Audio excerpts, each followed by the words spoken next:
The year was 1862, and the humid Louisiana air didn't just hang heavy over Bellamy Oaks, it clung, thick and suffocating, like a burial shroud. The grand plantation house, with its stark white columns, stood not as a testament to wealth, but as a bleached skeleton against a bruised sky of moss-draped cypresses. For 3 generations, the Bellamy name had been whispered with a mixture of envy and fear, their fortune a gilded cage built on sugarcane and the broken backs of the enslaved. While the Civil War raged elsewhere, here, in the remote, grasping silence of St. James Parish, a different, older war was about to begin. Thomas Bellamy, the patriarch, was a man carved from granite and ice, his stern eyes missing nothing, his sharp tongue sparing no one. His wife, Eleanor, moved with a ghost's grace, her quiet dignity a fragile dam holding back a torrent of silent terror. Their children completed a perfect, painted lie, William, the heir, all sharp angles and repressed duty, Catherine, a porcelain doll already cracking at the seams, and young James, whose 10-year-old eyes held secrets that chilled the blood. The first crack in their reality came not with a bang, but with a whimper in the dead of night. Eleanor would jolt awake, her breath caught in her throat, her nightgown plastered to her skin with a cold sweat that had nothing to do with the heat. Thomas, she'd rasp, her fingers digging into his arm like claws. They were here again. At the foot of the bed. Their eyes? Thomas, their eyes were empty. He'd dismiss her, his voice a low growl in the darkness. A dream, Eleanor. The war has your nerves frayed. But he was lying. He'd felt the cold spot in the room, seen the fleeting shadow that dissolved when he stared too hard. Fear, a sentiment he despised, was coiling in his own gut. Then William, his pragmatic, ledger-loving son, arrived at breakfast one morning looking like a man who had stared into the abyss. His hands trembled so violently his coffee cup rattled in its saucer. The air in the room went stale. "Are you ill, son?" Thomas's voice was tighter than he intended. William wouldn't meet his eyes. "I didn't sleep." Eleanor's teacup shattered on the floor. "The dreams," she breathed, her voice hollow. "You see them too?" A muscle twitched in William's jaw. "They stand in a circle. Watching me. And they're incomplete." His voice dropped to a horrified whisper. "Their chests are open, Father. Where their hearts should be, there's only a terrible, dark void." A suffocating silence fell, broken by a small, serene voice. "I see them too." Little James was buttering a biscuit, his movements unnervingly precise. "But they don't frighten me. They're family. They say I'm special. That I have the gift to hear the hearts." Thomas slammed his fist on the table, the silverware jumping. "Enough. I will not have this superstitious drivel in my house." But his roar was a mask for the primal dread coursing through him.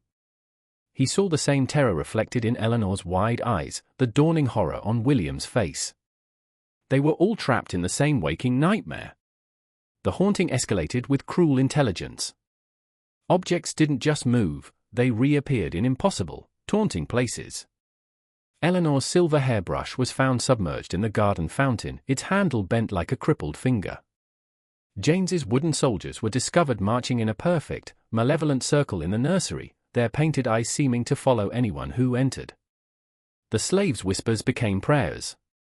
Old Tobias, his face a roadmap of decades of servitude, finally confronted Thomas, his gaze heavy with a truth Thomas didn't want to hear. "Master Thomas," he said, his voice low and grave, "the ground itself is sick. The spirits ain't resting. They're angry." Thomas's rational world was crumbling. Eleanor was fading before his eyes, her skin turning the color of old ashes. William's strong frame seemed to hollow out, while Catherine became so translucent Thomas feared she might vanish with the next breeze. Only James thrived, his vitality a grotesque mockery of their decline. He took to wandering the estate at night, and Thomas, watching from his window, would see the boy having animated conversations with the empty air, his laughter a chilling sound in the oppressive dark. Dr. Merriweather's visit confirmed there was no medical cause. "There is a condition, Thomas," the doctor said carefully, choosing his words like a man navigating a field of traps. "Not in any textbook. It affects old families here. Families with certain histories. Driven by a desperate, gnawing fear, Thomas followed Tobias's cryptic advice to the derelict sugar mill. The very air around it was dead and cold. Inside, the rot and decay felt intentional, a staging ground for something unspeakable. He found the hidden trapdoor, the scent rising from it, a coppery tang of old blood and something sweetly rotten, making his stomach heave. The chamber below was a heart of darkness. The flickering lantern light danced over glass jars, each one holding a grotesque prize, a human heart, suspended in fluid, pulsing with a slow, lazy rhythm. Dozens of them. Beating. A rhythmic thump-thump-thump echoed softly in the stone room, a symphony of the damned. On the blood-stained altar lay a journal. His grandfather's words crawled off the page, detailing a pact made with a hungry entity called the Collector. Prosperity in exchange for hearts. The blessed child of each generation would flourish, while the others withered, their hearts harvested upon death to feed the bargain. Thomas's own success, his very life, was bought with the stolen hearts of his siblings. And now, James was the chosen one, and Eleanor, William, and Catherine were the fuel for his unnatural flame. A soft footfall made him spin around. James stood there, his small form silhouetted in the doorway. "You weren't supposed to find this place yet, Father," the boy said, his voice a distorted echo, layered with something ancient and cold. "Not until after the others went to sleep for the last time." Thomas's blood ran cold. "After what, James?" "After their hearts joined the collection." The thing wearing his son's face smiled, and in that smile, Thomas saw the true horror of his legacy. The boy gestured around the chamber. "They're all here. Their hearts keep beating, even now. Can you hear them, Father? They're calling for you." A low rumble shook the chamber. The jars vibrated, the hearts within quickening their pace, beating faster, harder, a frantic, hungry drumming that filled Thomas's skull. The lantern flame guttered. "James, what are you?" Thomas whispered, his voice breaking. "I'm your son," it replied, the ancient voice now dominant. "And I'm the Collector's favorite. Just like you were." The confrontation exploded into the main house. Thomas found William in the library, but it wasn't his son. William's eyes were pools of absolute blackness, his chest tearing open with a wet, ripping sound, his own heart beating a violent, visible rhythm against his ribs. "The pact must be honored," William hissed in a chorus of dead voices. The house descended into chaos. Screams echoed. The thunderous pounding of 100 fists hammered at the walls from outside. Through the window, Thomas saw them, a procession of translucent figures, their chests cavernous and empty, their eyes burning with spectral light. At their head was Catherine, her nightgown torn, her own heart exposed and pulsing. And beside her stood the Collector itself, a tall, distorted figure in an antiquated suit, its face a swirling void, its chest a gaping hole filled with a squirming, beating mass of stolen hearts. It had no face, but it stared directly at Thomas. "You have seen the book," its voice chorused, 100 heartbeats given sound. "You know what must be done." Trapped in the library with the monstrosities that were once his sons, Thomas felt his sanity fraying. "I reject it," he screamed, his defiance a tiny spark against the overwhelming darkness. "You cannot reject what is in your blood," the Collector hissed. It was James, the real James, for a fleeting second, who sobbed, "Destroy them, Father! The hearts! It's the only way." In a final, desperate act of defiance, Thomas seized a barrel of lamp oil.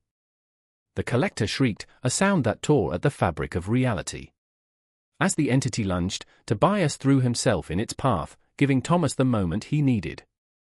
He doused the ghastly collection. Eleanor, finding a strength born of maternal fury, snatched the ritual knife and plunged it into a jar. The heart within erupted in a blast of cold, blue fire that raced through the chamber, an avenging ghost flame. The world became a roaring, collapsing nightmare of fire, screaming specters, and the Collector's earth-shaking rage. Thomas dragged his family to safety as the mill imploded behind them, burying the horror and the history beneath tons of earth and stone. Gasping in the clean night air, they watched as the unnatural pallor left Eleanor's skin, as the wounds on William and Catherine's chest sealed into faint, silver scars. James was just a boy again, weeping and terrified in his father's arms. The prosperity was gone. The protection was broken. The grand house of Bellamy Oaks seemed to shrink, its power illusionary.